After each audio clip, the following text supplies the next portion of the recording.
Hola, Advanced Foods 2. It's Foods of Latin American Week. Are you excited? Mi cabeza is too big for mi sombrero, so I must move the sombrero in order for us to make some chicken enchiladas. All right, so we are doing a chicken and cheese enchilada. I have posted on Schoology a couple other enchilada recipes. I posted a beef and cheese, another chicken and cheese that's mostly chicken and gravy. This recipe does not have the traditional red sauce, so if you're not into the enchilada red sauce, this is a little bit different. This recipe calls for 2 cups of pre-cooked chicken or turkey. This is actually leftover chicken for those few of you that joined me for Cooking Live with Delaney Zoom when we made chicken pot pie. I had a rotisserie chicken, and I used the chicken breast in that for the chicken pot pie. This is what I picked off the rest of it, and it's a little over 2 cups, so this is perfect. I froze it. It's now thawed out, so I need 2 cups of pre-cooked chicken, or you could use turkey. You need 1 green pepper that we chop up. Let's talk green peppers for a minute. So, do you guys know there is a male and female green pepper?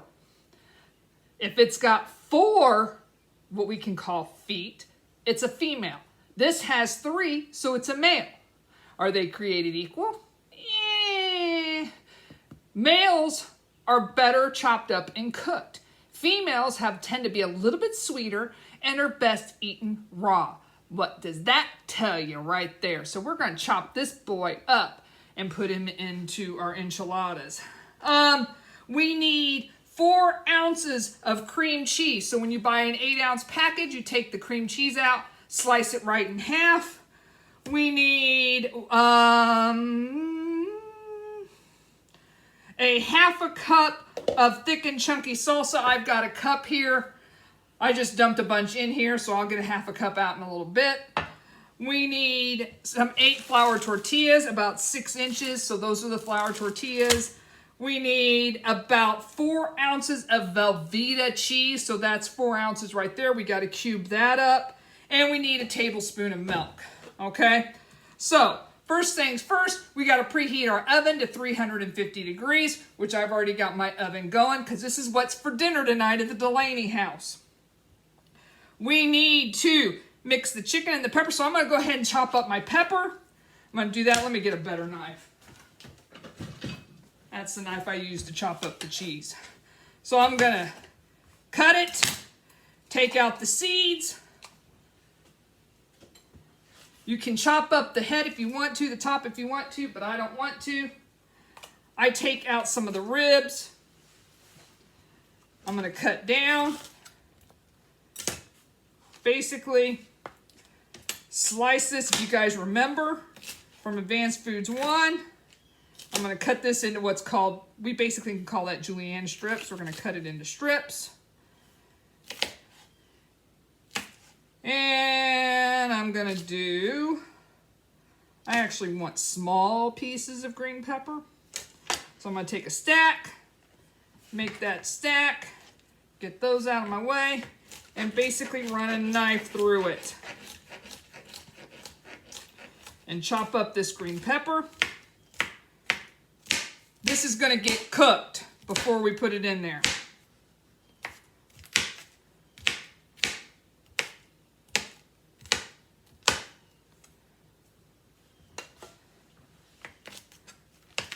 All right, so there's a little bit of the green pepper. So I'll do one more stack. Let me get a bowl. Put the chopped green pepper into a bowl because that's going to go into a saucepan. Okay, I'll show you again. Then I'll finish cutting up the green pepper. I will take this Velveeta. I need to cut that into cubes also. And I know you guys don't want to be bored and watch me do it.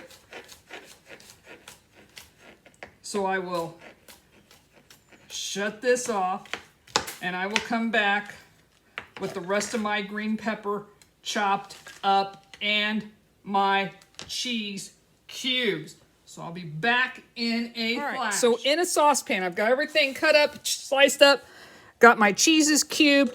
In here goes, into my saucepan goes my cubed cream cheese. Cream cheese is very sticky. Okay, it's been cut up. Then I've got my cut up Velveeta, which will go in later. My chicken goes in here. My green pepper goes in here. This is going to go on low heat because I don't want to burn that cream cheese. And 1/4 cup of salsa. So right there's about 1/4 cup of salsa. Stir this up. I have to cook this on low. Mix that all up.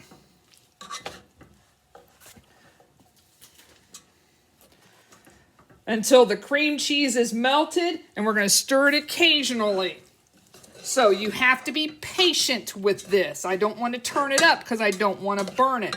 So I will come back when all of this white stuff in there has been melted. All right, we are back. It took maybe a little less than 10 minutes for this cream cheese to melt. Okay, I didn't have to stir it constantly, but I didn't just let it go. So I've got all of that has... Okay, thank you, oven. My oven's preheated. All of that is melted. It's creamed together. In this back pot over here, I have the cubed Velveeta and a tablespoon of milk. I'm going to make cheese sauce. It's going to go on top. But I'm going to bring you back over here to my island so that you can see how we're going to make these enchiladas.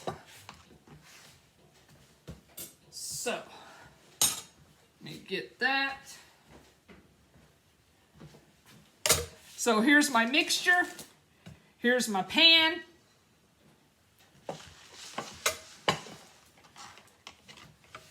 So you guys can see a little bit better. There we go. Okay, so what I'm going to do is, I've got a glass 9x13 pan. Okay, it says to lightly grease it. So I'm going to do some nonstick cooking spray. That's all I need. Then I take a flour tortilla, which this is going to make about 8 enchiladas. It says take about 1/3 cup of the mixture. So similar to how we did the egg rolls last week. Okay. Put that down there. Now, these are enchiladas. They are not burritos. Okay.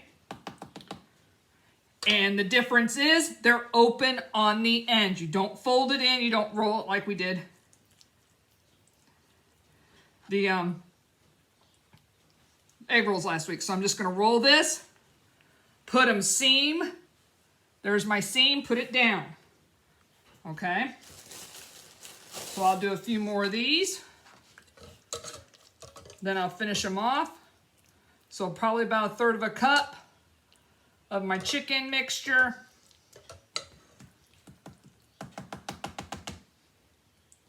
Now there, kind of elongate it. Roll it, seam down. So I'll do one more. Then I will come back when they're done. We'll make the cheese sauce. So the cheese sauce with the Velveeta and the milk's going to go on top. And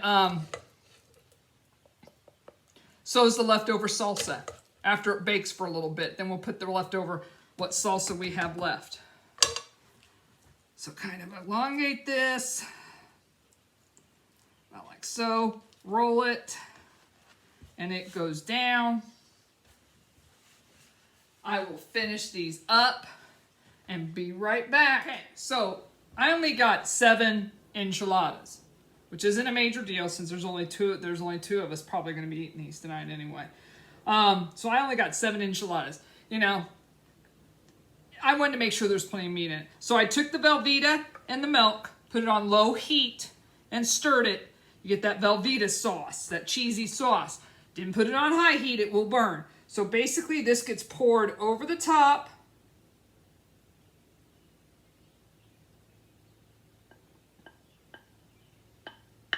Get all that Velveeta out.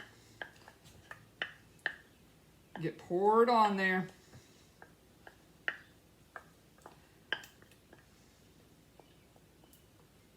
In fact, I'm going to get a rubber scraper.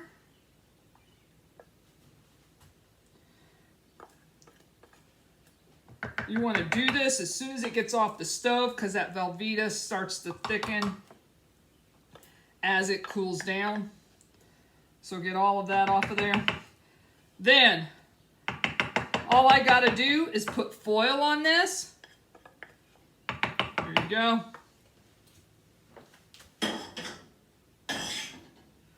Put some aluminum foil across this. This is going to go in the oven for about 20 minutes. Then when the 20 minutes is up, I'm going to take the rest of the salsa and put some more salsa across the top of these.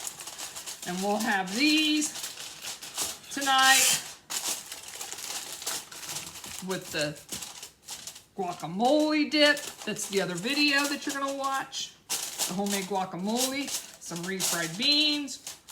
I mean, I could do some Spanish or Mexican rice, but I don't have the time tonight. So this goes in the oven for about 20 minutes. We will look at it when it's done. All right, so 20 minutes is up. Just came out of the oven. This is hot. If you guys can see a little bit, those are your cheesy enchiladas. Take the leftover, the rest of...